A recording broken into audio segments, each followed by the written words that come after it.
Здорово, бродяги! Я приветствую вас из палатки, которая установлена на крышу одного из очень интересных и любимых мной автомобилей. Toyota Land Cruiser Prado 70-й серии.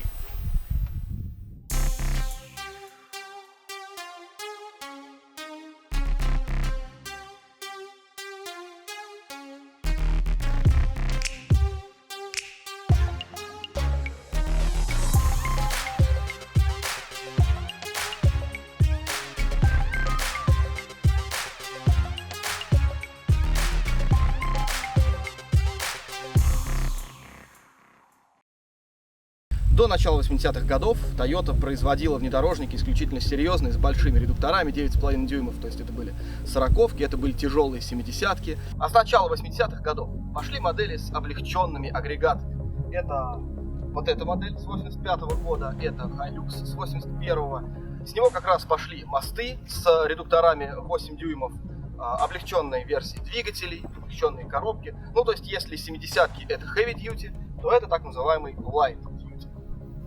Этот прадик 90-го года выпуска.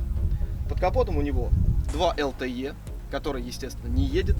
Плюс он агрегатирован автоматической коробкой. Здесь стоит 340-я серия, такая же, как на Черках. Она хороша в целом для бездорожья, 4-ступенчатый, надежный, простой автомат. Но в паре с этим дохленьким мотором, конечно, оно вообще не едет. То есть, ну, тихоход. Ладно, не едет оно. Грустно здесь все по динамике, но в остальном мотор безумно распространенный. На него есть все запчасти, починить его или свапнуть можно, мне кажется, вообще в любом городе России, потому что они ставились на все, и он очень долго производился. Я где-то читал, что название Pradо на португальском означает поле. И мы сейчас в поле. Это действительно самое лучшее, наверное, место для того, чтобы знакомиться с этим автомобилем. И сейчас мы будем пытаться понять, лучше или хуже он для своего прямого назначения, для оверлендинга, чем, например, моя 80-ка. Оверлендинг — слово не русское.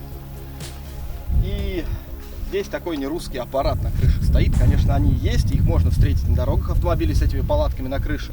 Но все-таки это пока еще редкость. Во-первых, из-за того, что стоят они очень приличных денег, от 50 до 200 тысяч рублей. Здесь очень крутой кастомный алюминиевый багажник на крышу, который заканчивается как раз вот здесь. Он сделан под установку вот этой палатки специально. Внутри это на самом деле обычная палатка, просто у нее жесткий пол, там небольшой матрасик.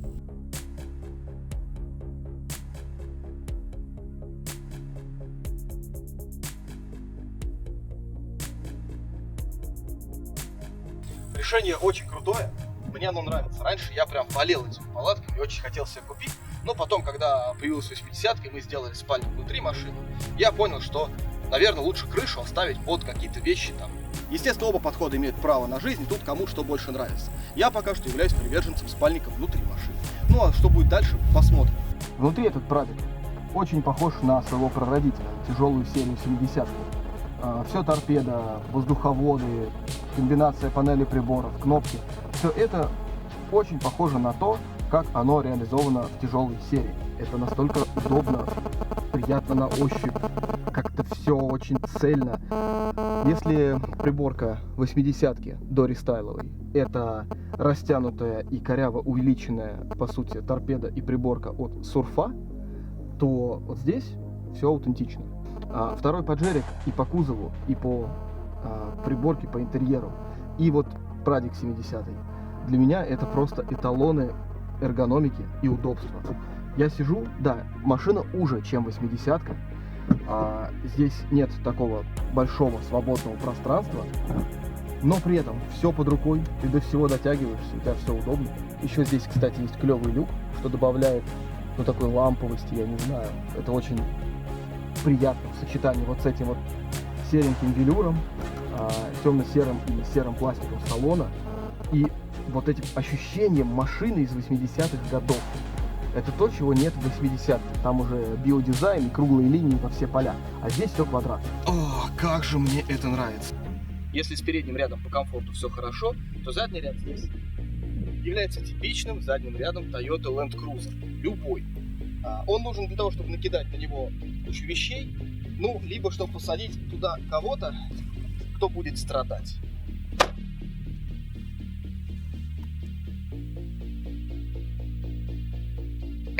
наличие палатки на крыше освобождает большое количество места внутри машины, потому что нет спальника, органайзера, и всю шмурду совершенно спокойно можно возить внутри машины.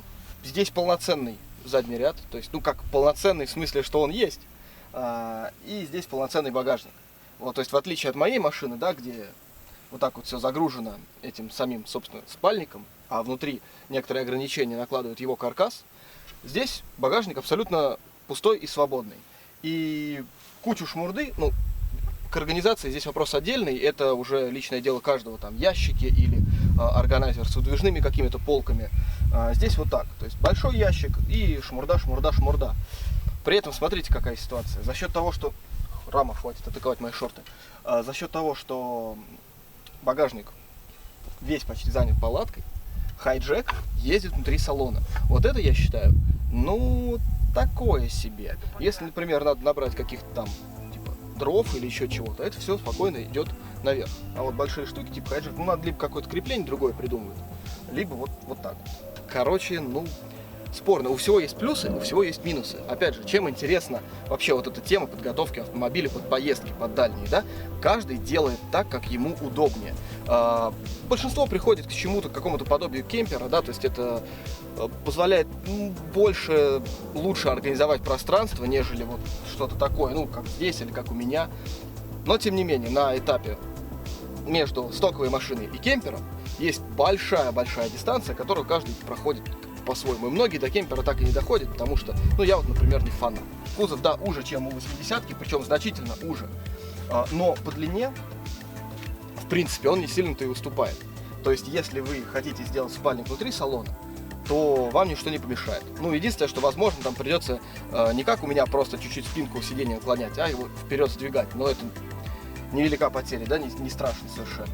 Есть внутри салона ручки, которые тоже можно как-то использовать, то есть ручки второго ряда, ручки в багажнике, можно натягивать сетки, можно делать какие-то рым-болты и сетки или сумки какие-то крепить на задние форточки. Сюда можно крепить столик, сюда какие-нибудь самохваты. Короче, здесь просто простор для фантазии, он бесконечен на самом деле. Но вроде про внутрянку машины все рассказали, мне кажется, пора покататься.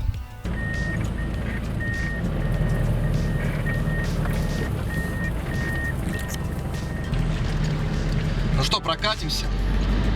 Машина называется «Поле», едем по полю. По комфорту езды здесь никаких вопросов к автомобилю нет вообще. Сидушки мягкие, удобные. Ну, кому-то они покажутся излишне табуреточными. По моей спине это как раз то, что нужно. Органы управления все. Ну, коробка здесь автомат. Руль удобный, обхватистый, ухватистый, как его правильно сказать. Так, давайте здесь налево что-то повернем. Все отлично, педали там, где должны быть, никуда не смещены, тянуться никуда не нужно. Подвеска здесь стоит, кажется, Тавдок. Владелец нынешний сам не знает, ставил ее не он. Это точно не риф, потому что им больше 2 лет, и они еще не вытекли. Ну, в смысле, амортизаторы, а пружины еще не просели.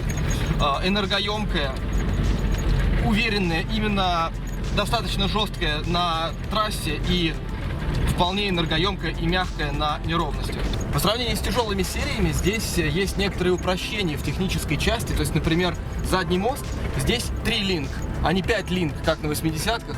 Вот. Но это совершенно не играет сейчас никакой роли, потому что разницы просто нет. Вот мы едем, в моей машине менее комфортно, чем в этой. У меня вообще, ну, нет никаких претензий к автомобилю, даже можно лючок сейчас приоткрыть. Он, кстати, с электрическим управлением, с электронным он работает, но не будем сейчас открывать, потому что и так шумно. Машина крайне приятная. Мне это очень нравится. Она действительно ощущается качественно. Она на 3 года старее моей, но видно, что она гораздо более ухоженная. То есть это не то, что я плохой владелец, а это то, что до меня 15 лет с ней там непонятно как обращались. Здесь машину любили. И она из очень хороших рук попала к владельцу. И это видно. То есть можно просто наваливать. Ну как наваливать? 2 LTE не очень-то позволяет наваливать на самом деле. Ну, можно нажать на газ, и что-то происходит. Но вот сейчас мы едем 50. Все прекрасно. 80-ка моя за нами. Все нормально. Я думаю, достаточно проездов по полюшку. Надо искать оффроуд.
Ну что, друзья, мы неплохо покатались сегодня, даже умудрились ни разу не застрять. Что я хочу сказать. 31-х колес этой машине в принципе достаточно для лайтовых поездок, и 33-х для чего-то более серьезного. Понятное дело, что это не 35-е, и просвета такого у нее не будет. Тем не менее, она немного легче, она меньше по габаритам, и в принципе 33-е колеса для нее этого более чем достаточно. Мосты здесь такие же, как передние на 80-ке, с учетом того, что автомобиль легче, ходят дольше и не испытывают таких жестких нагрузок. Здесь part-time, поэтому, опять же, передний мост не надо менять раз в 200 тысяч километров, как на 80-ке. Даже несмотря на то, что они очень старые все. Их еще можно найти. Стоят они от 300 за дрова, типа моих. Вот, они примерно, кстати, похожи по ценам на 80-ке. До там миллиона и даже больше. Но больше это уже такие странные варианты. Скорее всего, они будут очень затюнены и собраны полностью на каких-то кастомных комплектующих. Вот, скажем так, от 300 до 800 тысяч можно купить вполне живую машину. Это даже у нас. За Уралом там правый руль, там вообще все. Там еще дешевле, их очень много и так далее. Если вам нравятся олдовые внедорожники, которые еще квадратные, которые простые, без лишних наворотов в плане какого-то комфорта и так далее, это машина для вас.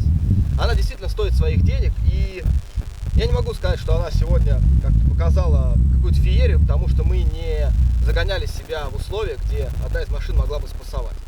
Она абсолютно спокойно перенесла все, что мы сегодня ей предложили, и я считаю, что это честная ничья.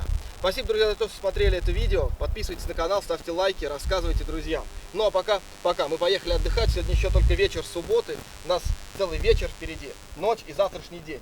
У нас все-таки оверлендинг или как? Мы отдыхаем на природе. Не все же видео снимать.